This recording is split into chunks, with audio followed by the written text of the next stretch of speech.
Eu gostaria de orar nesse momento e pedir que o Espírito Santo traga sobre nós aqui um coração sossegado, um coração que sabe ouvir, um coração que sabe discernir. Você precisa nesse momento se responsabilizar junto comigo, nesse momento que eu vou proferir essa palavra aqui. Se responsabilizar no sentido de ter um coração manso para receber o que é de Deus, o que vem de Deus. Peço a Ti aqui nesta manhã, que o Senhor nos dê um coração sossegado, um coração que conhece o propósito de Deus e que tem discernimento desse propósito eterno. E que esse propósito era uma família de muitos filhos, mas uma família que tenha uma qualidade da vida do primogênito, mas também uma família unida. Então o Senhor deseja unidade, quantidade e qualidade. E nos abençoe aqui nesta manhã, Senhor, para entendermos isto, Senhor. Em nome de Jesus.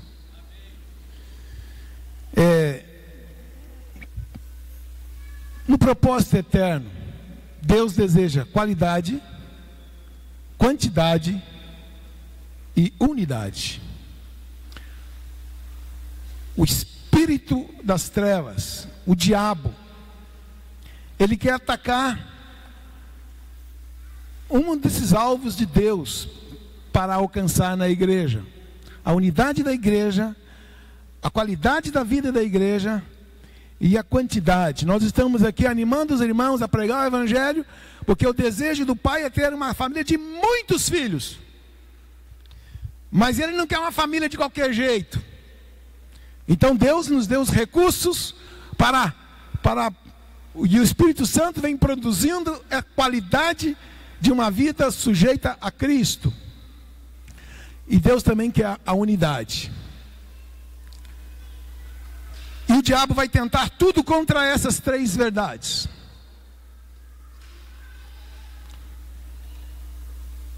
E esses últimos 6 meses, nós lidamos com uma situação muito difícil aqui em Belo Horizonte. E eu quero dizer para vocês que eu e o Carlos, principalmente eu e Carlos, porque nos tornamos foco da situação, e junto também com Miguel, com Gilmar e Helder, os outros 3 presbíteros, nós 5, podemos avaliar a nossa vida hoje e dizer assim: saímos vitoriosos. Por que nós saímos vitoriosos? Não porque perdemos, porque perder nós perdemos, mas porque aqui dentro do coração,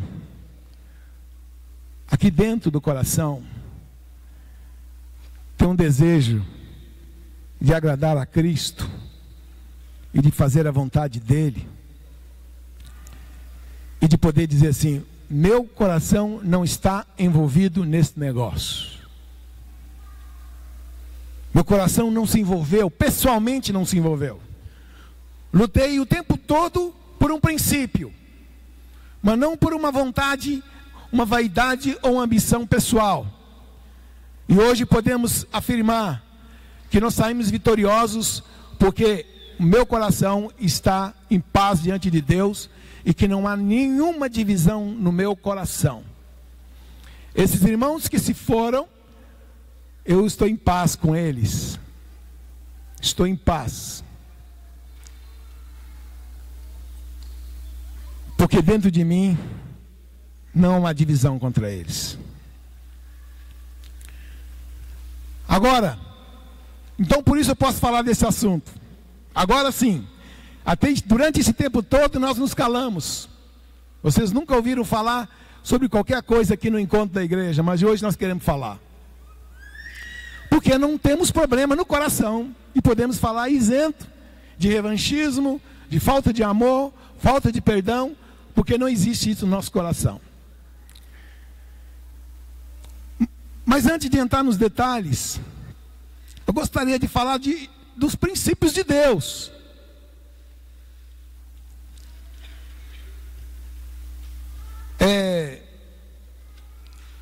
Quando nós falamos a palavra de Deus, sempre Jesus, ele era uma pessoa que pregava o dualismo.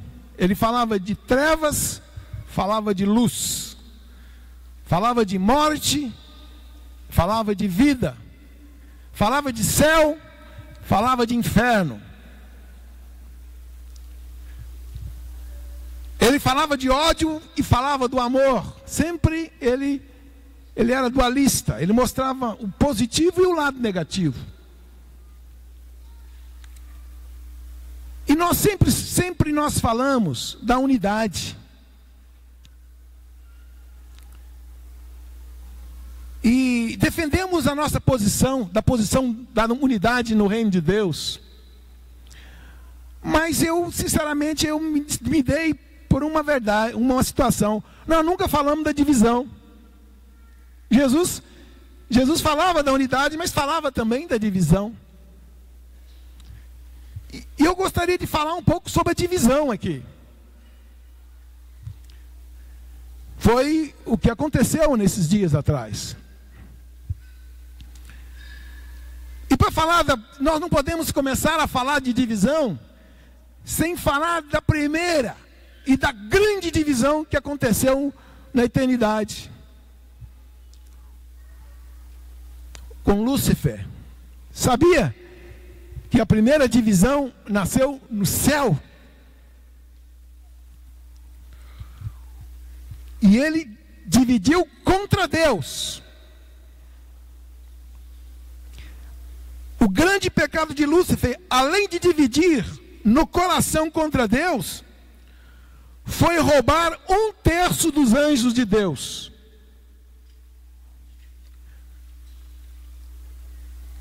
E ele trabalhou para roubar o coração dos anjos. Quando você abre a sua Bíblia aí em 2 Samuel, capítulo 15, versículo 2 e 6. 2 Samuel, capítulo 15, 2 e 6. Está gravando. Cadê o...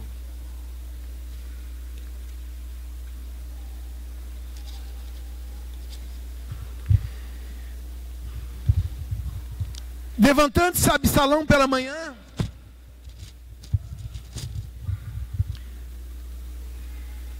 parava a entrada da porta,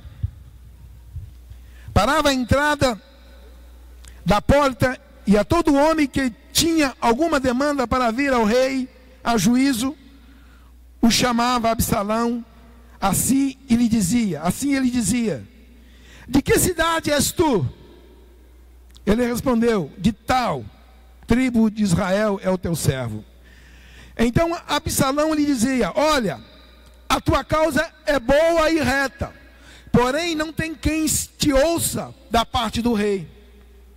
Dizia mais Absalão, quem me dera ser juiz na terra, para que viesse a mim todo homem que tivesse demanda ou questão para que lhe fizesse justiça. Também quando alguém se chegava para inclinar-se diante dele, ele estendia a mão e pegava e o beijava. E dessa forma fazia Absalão a todo Israel que vinha ao rei para o juízo. E assim ele furtava o coração dos homens de Israel. Olha a estratégia de Absalão. Um filho de Davi. Ele que ficava à porta do palácio. E quando vinha um filho de Israel para pedir que o rei julgasse a sua causa, Absalão parava o sujeito na porta e dizia, o que você vem fazer aqui? Eu vim para que o rei julgue a minha causa. E Absalão disse, quem dera que tivesse alguém da parte do rei para defender a sua causa. Porque não tem. Em outras palavras, quem dera que Deus ou que eu fosse constituído rei sobre esse negócio aqui para julgar a causa de vocês. E a Bíblia diz que desta forma Absalão roubava o coração dos servos de Davi. E ele intentou uma insurreição no reino, causar uma divisão no reino. E essa estratégia, ela é antiga. Ela aconteceu nesse primeiro grande conflito, aconteceu com Absalão, com Davi, e acontece hoje.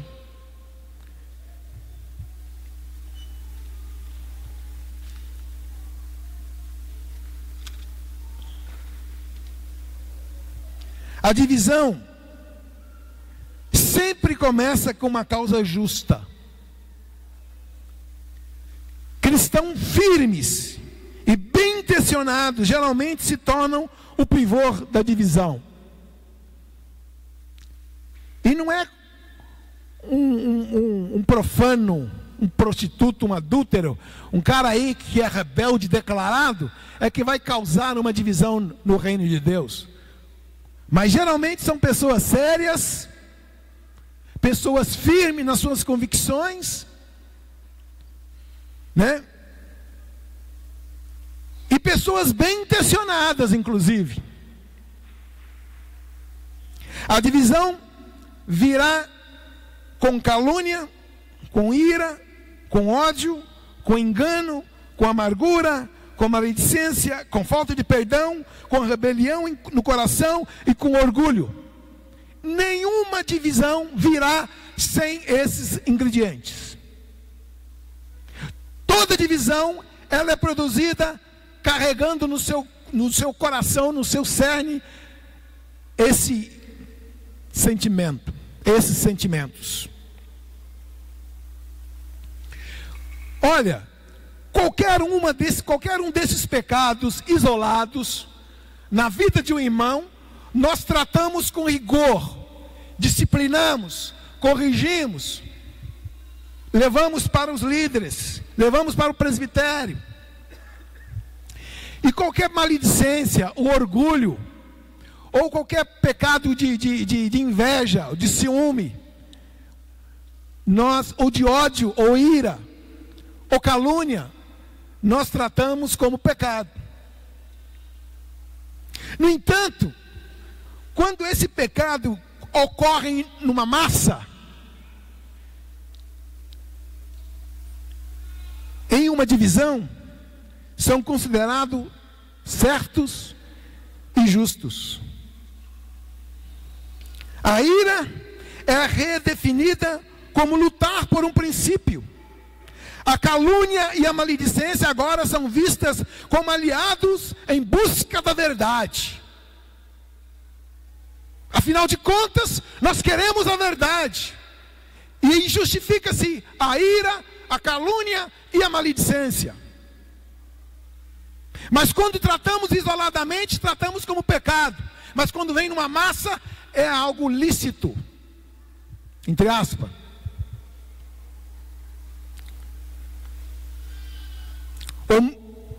O mesmo espírito que age numa divisão é o mesmo espírito que agiu no céu. O próprio Deus sofreu divisão no seu reino. E nós temos que considerar, irmãos, o poder da sedução e do engano de Lúcifer. Ele conseguiu convencer um grupo de anjos a dividir-se contra Deus. Sabe o que é isso? Eu parei e fiquei imaginando esse negócio. Lúcifer dividiu com Deus no céu, no paraíso. Mas eu quero dizer para vocês que nem sempre o paraíso é o bastante para os espíritos murmuradores. E o problema da divisão não está se está no inferno ou se está no céu. O problema da divisão está no coração. negócio estava no coração de Lúcifer.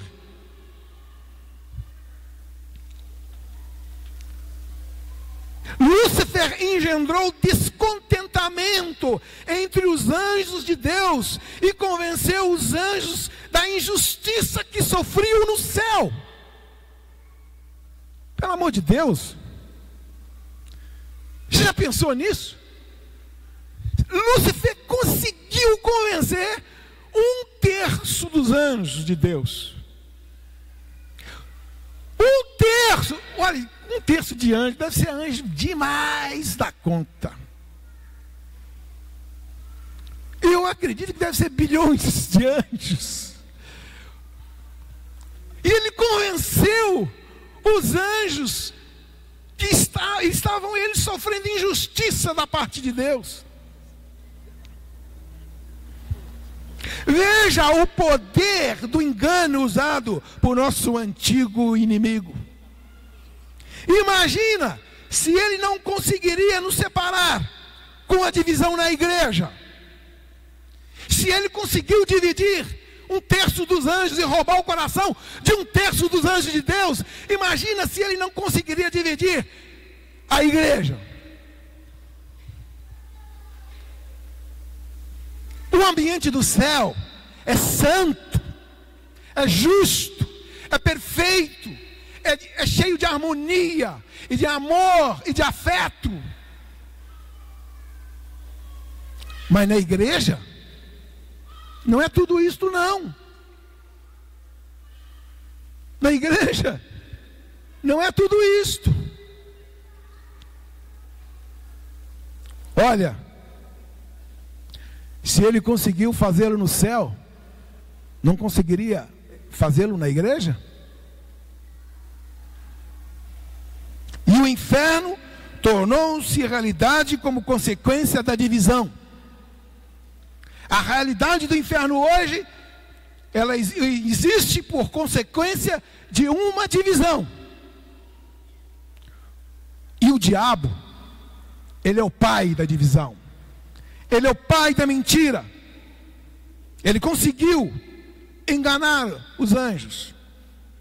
E qual foi a mentira que apertou o gatilho do grande conflito?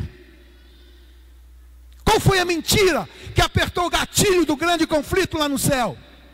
Que Deus é injusto.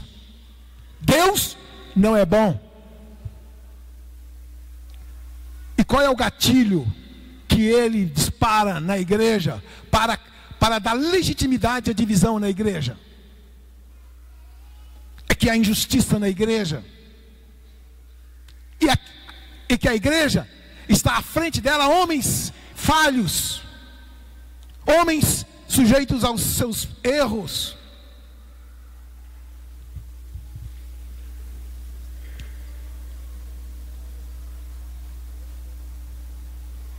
Lúcifer inventou uma calúnia e acertou em cheio o coração de Deus. E aí já atinge com a divisão, atinge o coração de Deus, causando divisão na igreja. Sabe o que significa Satanás? Aquele que se opõe. Sabe o que significa diabo? Falar mal de outra pessoa, caluniar outras pessoas, produzir maledicência. Diabo significa isto. E todos aqueles que são maledicentes é diabo, porque a palavra de Deus disse, é maledicente.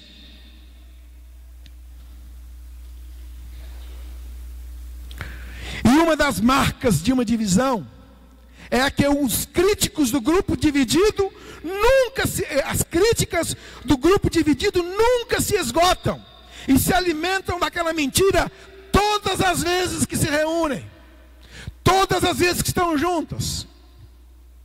O grupo dissidente podem usar questões aparentemente espirituais. Existe uma fachada de espiritualidade para justificar a sua causa. E neste conflito surgem 3 grupos: aqueles que apoiam a liderança, o grupo dissidente e aqueles que ficam no meio. fica à deriva, fica a saber o que está acontecendo. Uma vez Salomão estava no seu reino e vieram duas mães reclamando a maternidade de uma criança.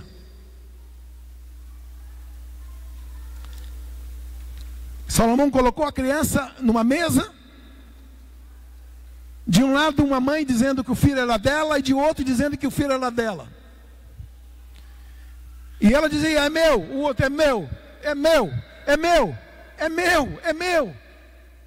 E Salomão ficou perdido. Aí ele falou: tá bom, eu tenho um jeito para resolver esse problema. Sacou a espada e falou assim: é fácil, vamos dividir. A metade fica para você e a metade fica para você. E a hora que Salomão levantou a espada, quando ele ia dividir a criança no meio, a mãe virou para: não faça isso, entrega para ela. Salomão pegou a criança e disse: então é teu. E quando começa a querer existir uma divisão na igreja, a quem seguir? Aquele que não aceita dividir o bebê. Aquele que não aceita dividir o bebê. Mas aquele que diz: divide mesmo, vamos dividir. Este quer dividir o bebê. Quer dividir o bebê no meio. Porque não aceita perder.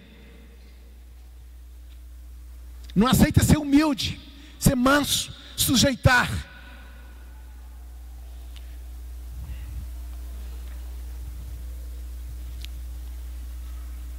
O livro de Provérbios, capítulo 6, me parece, fala de 7 pecados que a alma de Deus aborrece. Mas o último desses pecados, que a Bíblia diz que o último a sua alma abomina, que é dividir os irmãos, causar contenda entre os irmãos.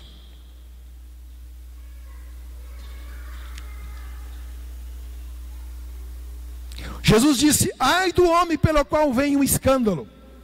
Muitas formas de conflitos que levam à divisão, mas a maior delas é a ambição espiritual. Isaías capítulo 14, versículo 12, Lúcifer chegou e disse: eu subirei à mais alta estrela, lá estabelecerei meu trono e serei semelhante ao Altíssimo.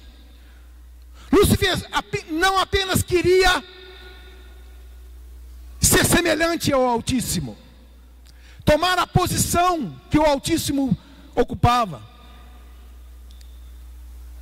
mas ele queria subir mais alto. Eu vou subir a mais alta estrela. É uma ambição interior. Satanás é basicamente um espírito religioso. Nada que ele faz é mais sutil ou diabólico do que enganar os discípulos a se voltarem contra os seus líderes. Quando uma pessoa é imatura, não percebe que é, pois é imatura porque não sabe discernir. Sabia?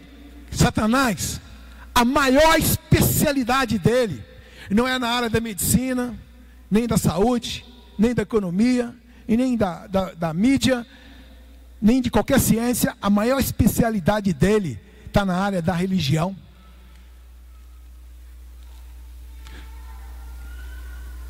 E aqui, nesse ambiente, ele se tornou um grande especialista, um PhD em religião, um domínio total desse negócio de religião.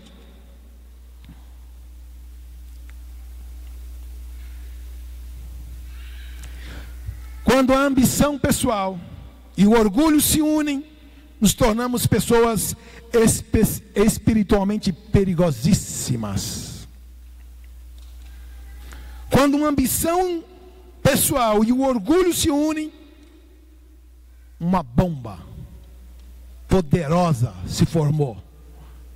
E esse tipo de gente é um grande perigo.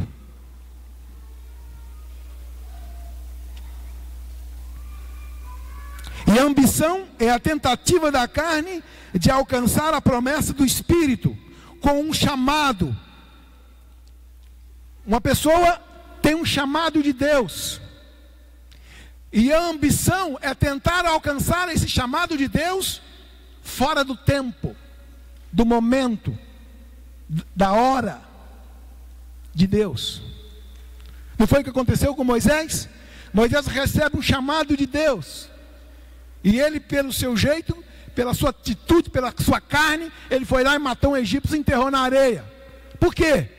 O Senhor me chamou para libertar o povo de Israel, libertar o povo do cativeiro dos egípcios. E ele, por conta própria, ele começa a sua tarefa. E o Senhor diz: não, Moisés, para aí. Ficou 40 anos no deserto sendo preparado por Deus.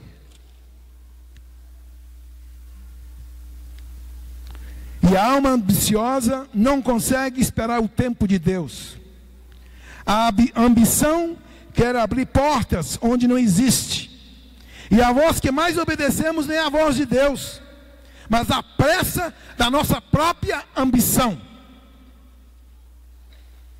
E a confusão começa quando surgem críticas às pessoas que nos lideram. Davi era submisso ao rei Saul, um rei injusto, tomado por ataques de loucuras, inclusive rejeitado por Deus. Deus já tinha rejeitado Saul, um rei maluco, tomado por ataques de loucura. Mas sabe o que Davi faz? O Davi submete.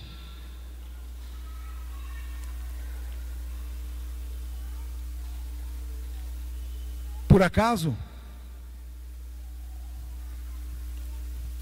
fui eu rejeitado por Deus? Foi Carlos rejeitado por Deus? Foi Gilmar rejeitado por Deus?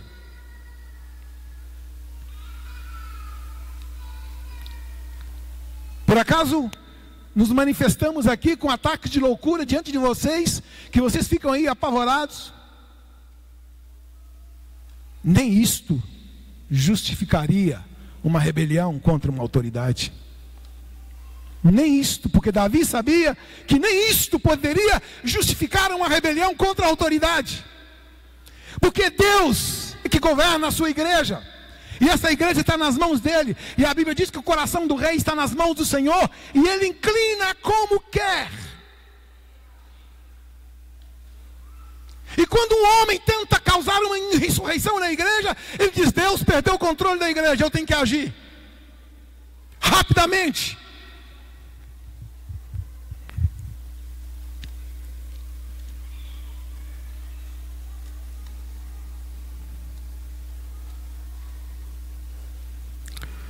Nossa luta aparente não é a ambição pessoal de algum irmão.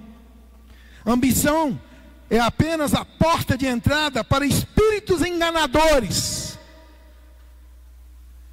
O mesmo espírito que agiu no céu, causando uma divisão contra Deus, é o espírito que age na cabeça daqueles que querem dividir o bebê.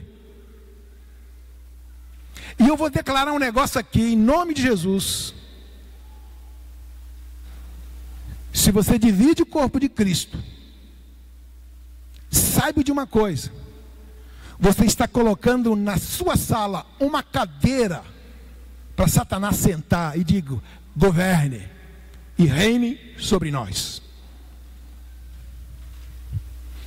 Satanás tem toda a legitimidade, toda a legalidade para agir, porque é o campo da sua ação. Quando se reúne em grupo dividido contra o corpo de Cristo, está sentado à cabeceira da mesa um espírito enganador. E ele é que governa, e ele é que manda. E aparentemente as pessoas pensam que estão liderando e estão governando, mas existem espíritos que estão agindo sorrateiramente e causando uma consequência que pode perpetuar toda aquela geração, talvez futuras gerações, porque vai atingir a cabeça de um menino de 10 anos, de 12 anos, de 15 anos, que vai dizer: meu pai se dividiu, justifica a mim dividir. Inclusive, não só dividir contra os irmãos, mas contra a família, contra a esposa, contra o marido. Porque há uma mensagem subliminar aí. Uma mensagem que está enraizada no coração, eles não sabem expressar, mas está formada um princípio na cabeça dessa criança, e ela vai caminhar dentro desse princípio. A natureza e o objetivo desses espíritos são os mesmos: inspirar alguém a buscar de forma impiedosa a uma posição de liderança. O Antigo Testamento fornece 3 exemplos de indivíduos que usurparam a autoridade e dividiram o povo de Deus. O primeiro foi Coré. Olha, Coré foi capaz de convencer 250 príncipes.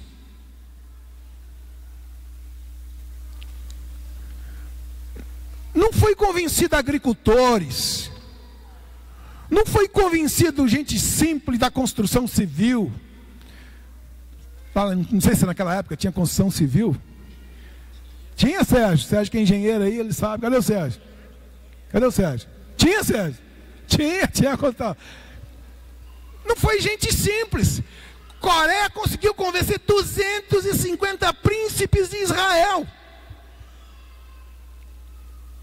Veja aí o Números capítulo 16.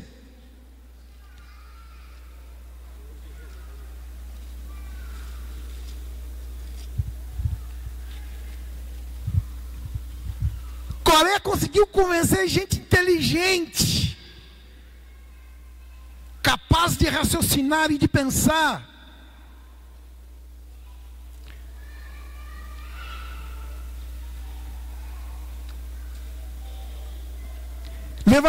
Levantaram-se perante Moisés, versículo 2, capítulo 16, diz assim: levantaram-se perante Moisés com 250 homens dos filhos de Israel, e príncipes da congregação, eleitos por ela, varões de renome,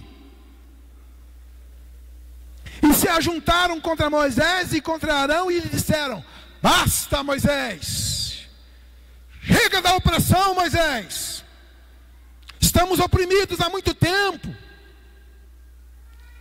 E quando aqueles 250 príncipes, junto com Coré, se levantou naquela insurreição lá no reino de Israel, eles tinham argumentos fortíssimos, que eu tenho quase que certeza que muitos de vocês aqui seriam convencidos da argumentação daquela gente. Você sabe que Coré, no final das contas, diz: olha, gente, Moisés nos tirou do Egito, prometeu de nos levar para uma terra que mana leite e mel. Você sabe quantos anos nós estamos aqui nesse deserto? 40 anos. 40 anos. Quem aguenta esse negócio? Com esse calor, com esse deserto maluco, esse homem nos enganou. Eu vou dizer com você, eu não sei se ele conseguiria arrastar aqui mais da metade desse grupo aqui, com um argumento desse. E ele era espiritual demais da conta. E ele diz: basta, pois que toda a congregação é santa, cada um deles é santo, e o povo está e o Senhor está no meio deles. Porque, pois, vos exaltais sobre a congregação do Senhor? Moisés, você está usando de autoritarismo sobre esse povo. Basta, chega, o seu tempo terminou, você tem que se afastar daí.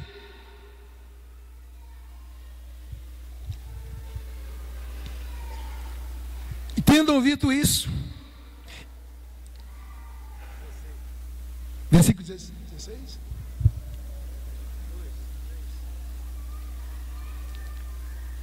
Tá bom aí. E tendo ouvido isso, Moisés caiu sobre o seu rosto. E Moisés, sabe o que foi fazer?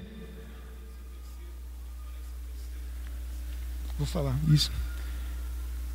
Sabe o que Moisés foi fazer? Foi chorar. E vocês não podem imaginar quantas vezes e quantas noites nós choramos para que essa divisão não acontecesse.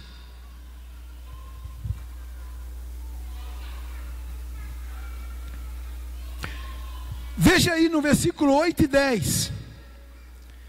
Disse mais Moisés a Coré: ouvi agora, filhos de Levi, acaso é para vós outro coisa de somenos que o Deus de Israel vos separou da congregação de Israel para vos fazer chegar a si, a fim de cumprir o seu serviço do tabernáculo do Senhor, e estar perante a congregação para ministrar-lhe?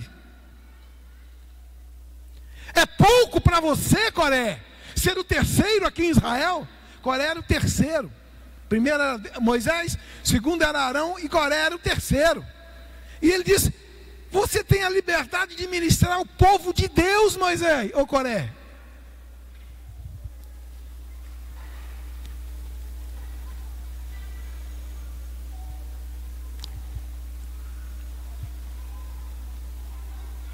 Quando desejamos a posição de outros, caímos debaixo da ira de Deus.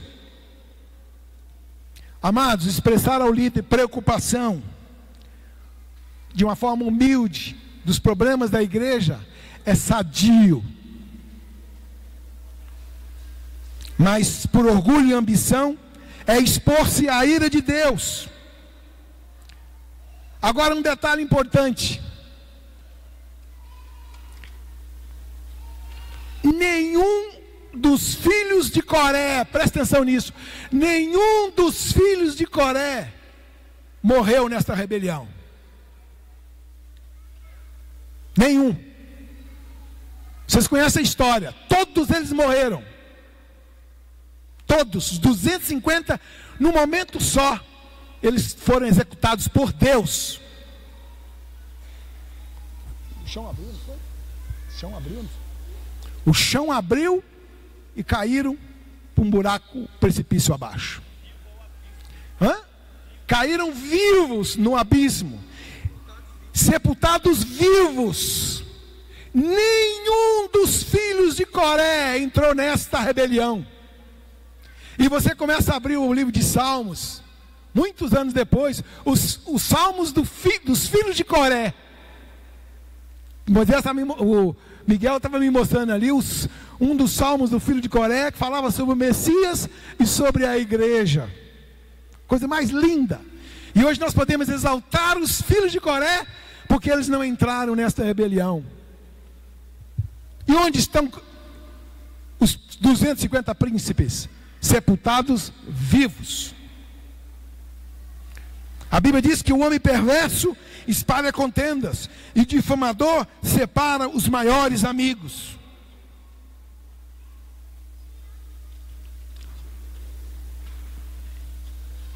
Quero dizer para vocês que ninguém é maldizente sozinho. Se andarmos com sábios, ficaremos sábios.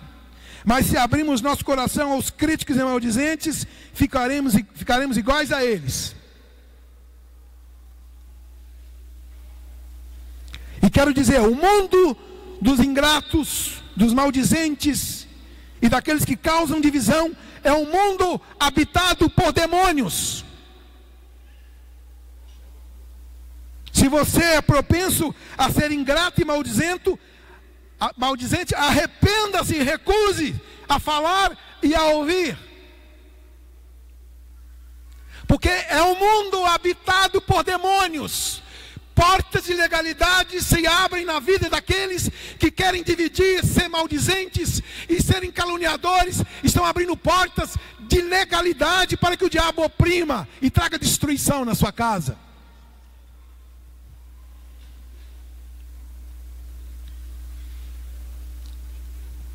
Olha, o outro caso é o caso de Absalão, que eu li. Depois você pode ler em casa. Depois o caso de Jezabel. Mas no Novo Testamento tem um caso muito interessante, que é o caso de Judas.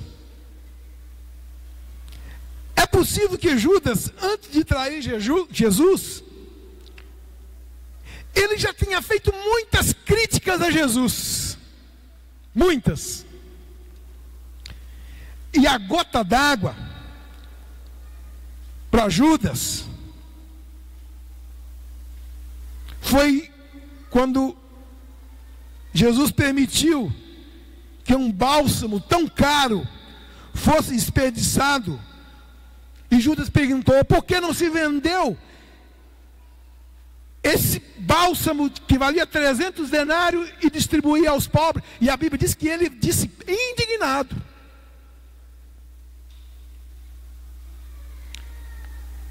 E você sabia que esta expressão de Judas contaminou os discípulos? Veja aí, Mateus 26, versículo 8. Mateus 26, 8.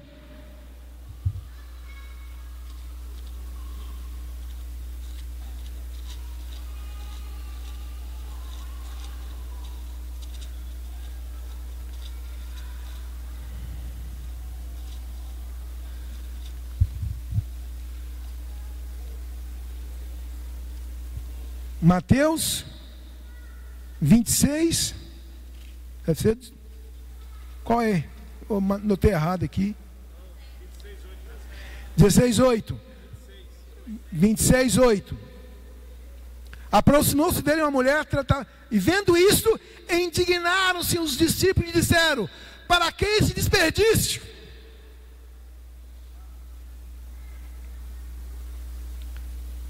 Para Judas, Jesus deveria se desculpar pelo desperdício indevido da verba, usando um bálsamo tão caro daquele, está desperdiçando a verba.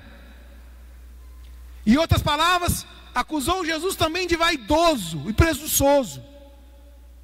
Isso é uma vaidade pessoal. Deixa que ela me unja. Olha, no coração dele, ele acusa Jesus de presunção e de vaidade.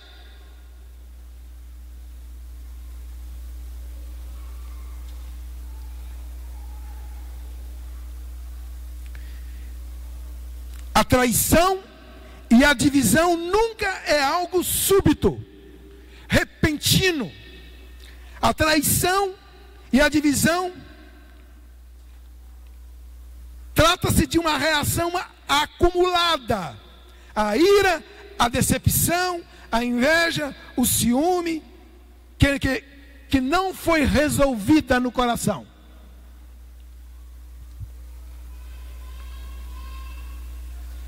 Vai acumulando-se, vai acumulando-se, vai acumulando-se, e daqui a pouco deflagra-se numa divisão. Uma vez, Cão entrou na tenda de Noé e viu a nudez do seu pai. E em vez de cobri-la em silêncio, Cão saiu atrás dos irmãos dando gargalhadas, rindo da nudez do pai, e expôs o pai. E o pecado de Cão não foi cobrir a vergonha, mas foi de expô-la. Você não tem que descobrir a nudez do seu líder, do seu discipulador, da autoridade que está sobre a tua vida. Você pode cobrir a nudez dele. E nós aprendemos uma lição. Nosso futuro, nosso e de nossos filhos, dependem de como compreendemos o valor da honra e a maldição que nos sobrevém quando exploramos as imperfeições das pessoas que exercem autoridade sobre nós. O nosso futuro depende, porque, amado, se você quiser explorar a imperfeição que o Zé Maria tem, que o Gilmar tem, para justificar uma divisão, você vai encontrar. Porque Satanás no céu ele encontrou. Por isso, pense na submissão como livre escolha de uma pessoa sábia que enxerga algo semelhante a Cristo na vida de outra pessoa e pede para recebê-lo. A submissão não diminui ninguém. Pelo contrário, realça.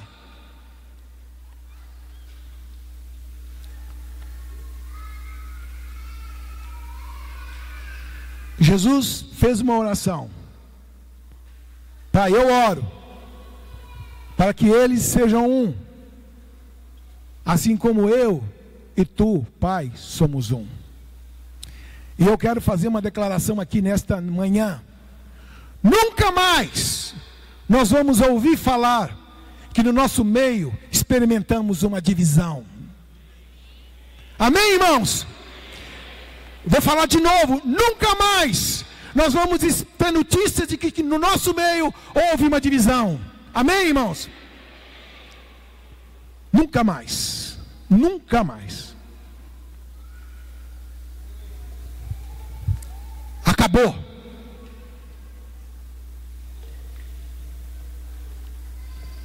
Que Deus tenha misericórdia de nós e nos ajude. Amém.